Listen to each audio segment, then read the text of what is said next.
What is going on, guys? Vanity here, back with volume 13 of the In the Style of series, this time reverse engineering the sound of Clams Casino.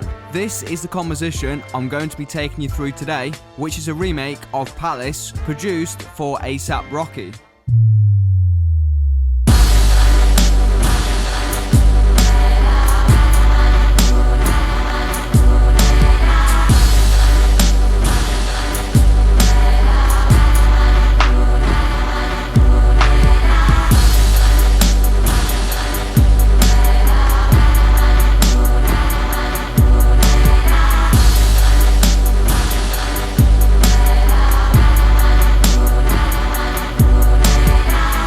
I'd like to give credit where it is due to the original sample titled Addy Amos, taken from the album Songs of Sanctuary by Carl Jenkins. I've provided a link in the description, and it really is a beautiful piece of music that I'd like you all to listen to. The interesting thing about the track is that it's not actually sung in Latin, as many people believe it to be. It's not actually sung in any language. The vocalist, Miriam Stockley, is just singing syllables which have been created by Carl Jenkins, which is pretty incredible by itself. Jenkins himself described the thinking behind the track and the album as, the text was written phonetically with the words viewed as an instrumental sound. The idea being to maximise the melisma, which is an expressive vocal phrase, by removing the distraction, if one can call it that, of words.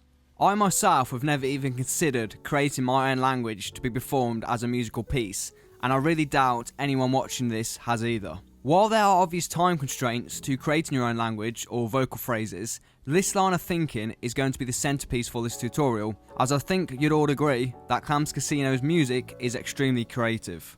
I actually do think the biggest challenge of any real producer is to invoke some kind of emotion in the listener through their music without any aid from lyrics. If you're new to the series, the message map on the screen is showing the subject I'm going to be covering in this tutorial. The timestamps for each chapter can be found in the description, as well as the pinned comment below. So let's start with about the artist. One of the more creative left-field hip-hop figures to surface during the late 2000s or early 2010s, New York, Jersey-based producer Clams Casino, born Michael Vlope, landed his first collaboration after contacting the Pax Little B via MySpace. The MC proceeded to use several Clams Casino productions, all of which were trippy, wistful and strangely emotive, for the likes of tracks such as Realist Alive, Motivation and I'm God. The last one of the three was also used by Soulja Boy for 2 Milli. In March 2012, he uploaded a free 13-track mixtape of instrumentals, something of a highlight reel, along with a previously unused beat.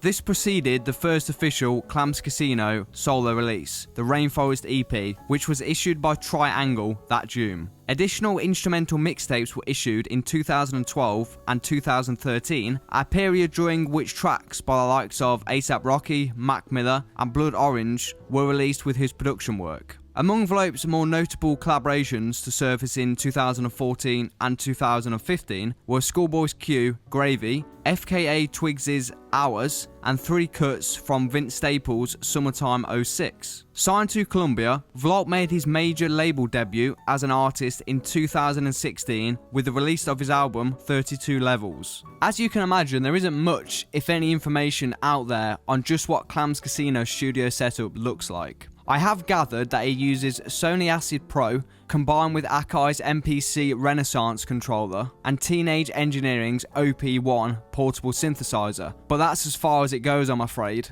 Before I dig into this composition, I just want to speak on Clams Casino's signature sound and style. After listening through most of his discography spread out over the past few days, I've noticed two main talking points that I think are really the pillars of his sound. The first is that the way he mixes his records is definitely not typical, and by typical I mean not mixed the way that a professional mix engineer would approach a track. Now this isn't a bad thing either, quite the contrary in fact. This actually leads me onto an interesting discussion I was having just the other day. Pretty much all of the music from your favourite producers, in hip hop for example, don't mix their own records. They're mixed by professional mix engineers. While I can understand this for commercial releases, it's becoming the standard or normal procedure for smaller releases too. Of course I know that the music production and mixing roles are considered completely separate, but I've always mixed my own records, taking on both roles on every record I've ever worked on. In fact, I even used to consider the mixing as part of the music producer's job. Mixing for me is so integral to the sound you're trying to capture as an artist. I just can't hand that off. It's like a singer who is given a song to sing, written by a third party. There's no way that that singer can put any real emotion into the lyrics because it's not her story to tell. I think producers spend way too much time searching for a professional mix, when in fact it doesn't even exist. The word professional is so subjective in music, and it's so deceptive too. If you are chasing that, you're missing out on creating some music that's true to your own artistic persona. Now, of course, I'm not implying you shouldn't learn to mix to what is considered a professional standard. I'd just like to emphasize that mixing is a choice of where you want to take the record,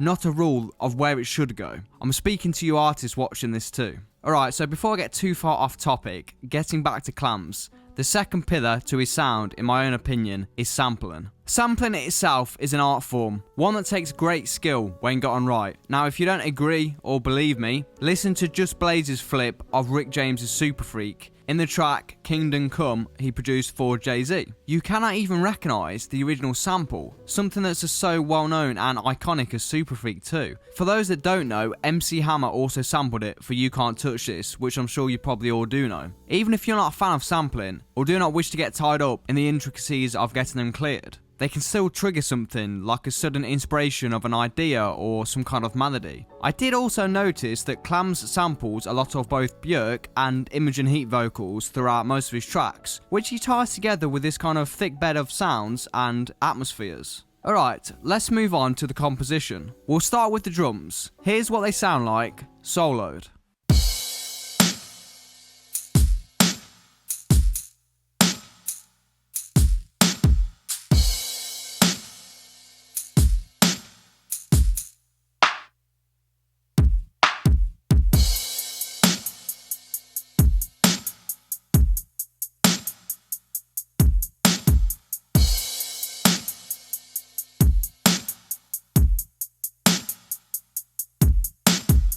They consist of a kick drum, snare drum, clap, 2 alternative shakers and a crash cymbal. So pretty much one of everything. You will have noticed that I've processed the drum hits slightly differently than usual. Rather than processing each different drum sound in a group, such as all the kicks together or the snares, which is my usual approach, I've bussed together all of the drum hits. I'll take this approach when I'm going for overall tone and timbre on the drums, as opposed to quality and clarity in the mix. Here's what the kick drum sounds like soloed.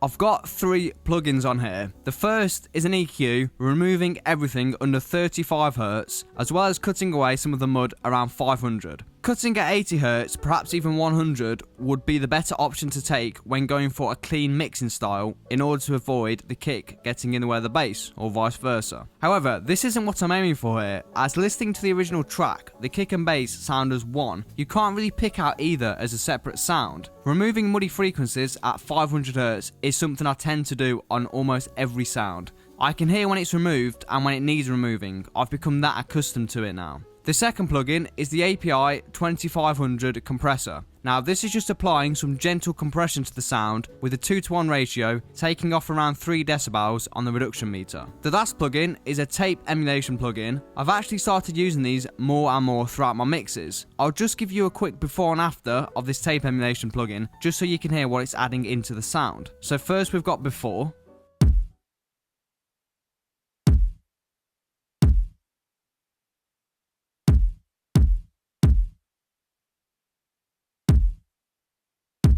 And after.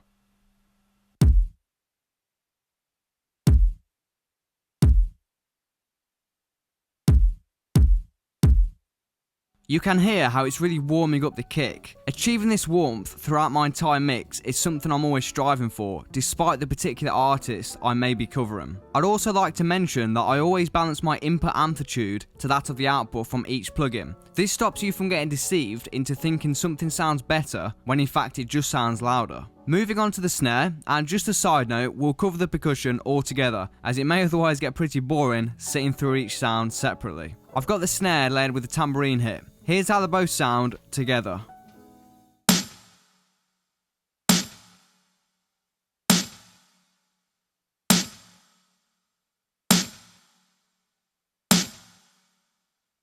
Just the two plugins on here, an EQ and a Fairchild compressor. The EQ is removing everything under 100Hz. You can see if I play it again with the snare muted, the bottom end of the snare, containing all the punch, is hitting just under 200Hz. This is a real snare hit from an acoustic drum kit, purely to emulate the original. In fact, the original snare hit does sound like it was taken from an old school hip hop drum break. It has that hollow and kind of reduced top end kind of sound, hence why I've removed some of the top end up here. As I mentioned a few moments ago, I've got this layered with a tambourine hit. Now this definitely sounds like what's happening in the original, but it can be a useful trick to have up your sleeve too. Layering snares with hats also produces similar results. The Fairchild compressor isn't doing all that much. I've got it set on a 2:1 ratio and it's taking off around 2 to 4 decibels on the gain reduction meter.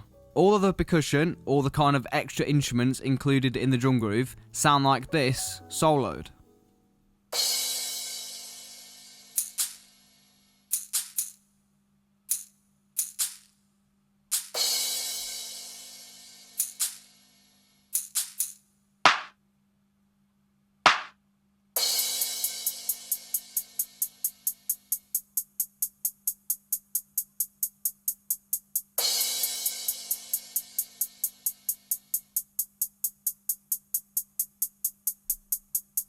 I'm not going to go through every sound individually, as I've applied the same setup to each one anyway. I've got an EQ removing everything under 250Hz, as well as a compressor set on a 2:1 ratio, taking off around 2 decibels in gain reduction. All of the sounds you just heard, as well as a couple hundred more, are from my Clams Casino sample pack. I've provided a link to the sample pack in the top of the description for you guys. I've also got a quick question to ask you all. With the sample packs, I'm going to introduce music into them, making them into a complete project that I feel would be extremely beneficial to you all. But in order to provide you guys with even more value, I'd like to ask what you'd actually like to see in these sample packs. A standard sample pack consists of drum hits, music loops, sampler patches and synth presets. But is there anything else that you feel like will be beneficial to your music compositions, or just something you like to see in them? If you do have any ideas or thoughts, please drop a comment below. Just put the phrase sample pack with a dash and then your idea. I appreciate it in advance. Back onto the composition. The next thing I'd like to speak on is sampling. I spoke on where the sample came from in the introduction of this video, so I won't cover that again, but I would like to say that Clams Casino has flipped this sample pretty well.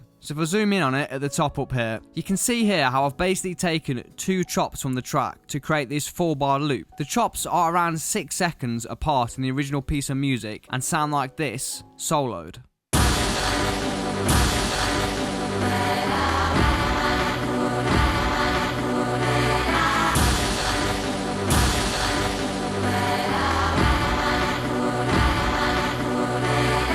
The sample has also been pitched down 5 semitones to match the original. It may be an unimportant detail, but I always warp the tracks in Ableton so that pitching them down doesn't affect the length of the sample. I know some producers will time stretch the sample when they change its pitch. In fact, in many of the other DAWs, this is the standard approach. Even if you don't use Ableton, I definitely think it's worth grabbing at least a demo to take advantage of its unique time stretching capabilities. The processing on the main sample was very simple. Just an EQ, cleaning up the bottom end and removing some of the muddy frequencies again. I've also got this little boost around 10 kHz. This is something I do pretty often when working with low quality samples or any kind of low quality audio files, as the high end detail will be missing. Same goes for the bass, but that wasn't super important in this instance. In fact, the Clams Casino instrumental of Palace that I grabbed from datpiff.com is pretty low quality, but I'm guessing the actual release version with A$AP Rocky was a lot better. I've then got the Fairchild on here again, just providing a slight level of compression just to control the dynamics, as the original sample is fairly relaxed in terms of its compression amount. I'll just give you a quick before and after of both the EQ and the compressor so you can hear what's going on. So first we've got before.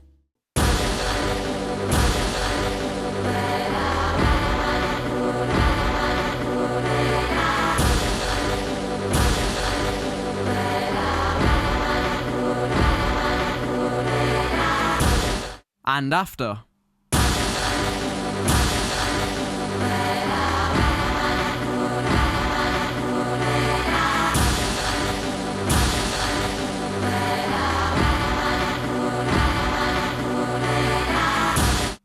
You can hear the difference the EQ is making, cleaning up the sample, as well as a gentle boost in the high end. Moving on to the bass in this track, which is an 808, and it sounds like this, soloed.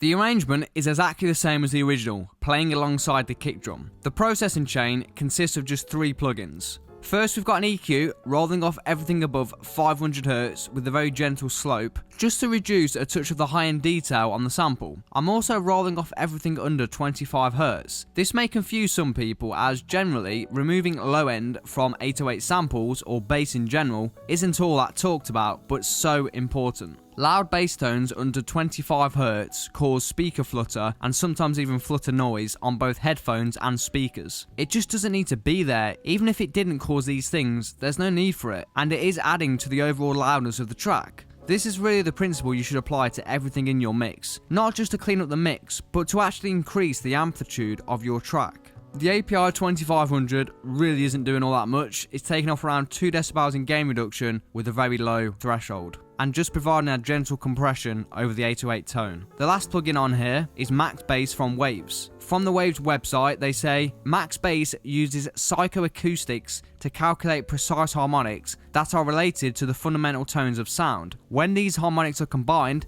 it creates the effect of lower, deeper frequencies. Now, just a side note, you can control, as you can see here, the frequencies of the bass tone it adds in. So they can be quite high for sub bass, up to 256Hz, which is what I'm using it for here. I do this so that speakers with small cones, or put another way, speakers that don't have the capability to reproduce sub bass frequencies, can pick up the general tone or tune of the bass. Perhaps it's not super important in this example, as I won't be releasing the track, but it has become a habit and is something I recommend you all try. On to the mastering chain. So firstly, just ignore this utility plugin at the end here muting the track. This is just because a couple of plugins are causing a kind of tape hiss sound, which is something I do want in the record, but isn't something I want on the recording of this tutorial, so I've just got it muted for now. I have given the mastering chain a little rethink, and I did go over this version of the mastering chain in the Cashmere Cat tutorial. But to start with, I've got the trusty BX Control from Brainworks. This is converting everything under 250Hz into mono and is boosting the stereo width of the track by 25%. Even though I'm doing this on the master output, boosting the stereo width of samples, especially such as the large sounding ones in this track, can make them sound super big and wide, which just sounds epic on this kind of sample. I've then got an EQ, which is just boosting at 12 kHz by 1.5 dB. Very, very subtle, but sounds really nice, and I should point out that this is boosting just the sides of the track. So again, it's boosting 12 kHz by 1.5 decibels on the sides of the track. This really sweetens up the track and is something that sounds really, really nice on vocals. I've then got the Manly EQ from Universal Audio. This is one of the most recent additions to the chain. I'm using this just as a high and low pass filter, but as with any analog emulation plugins, it's doing much more than just that.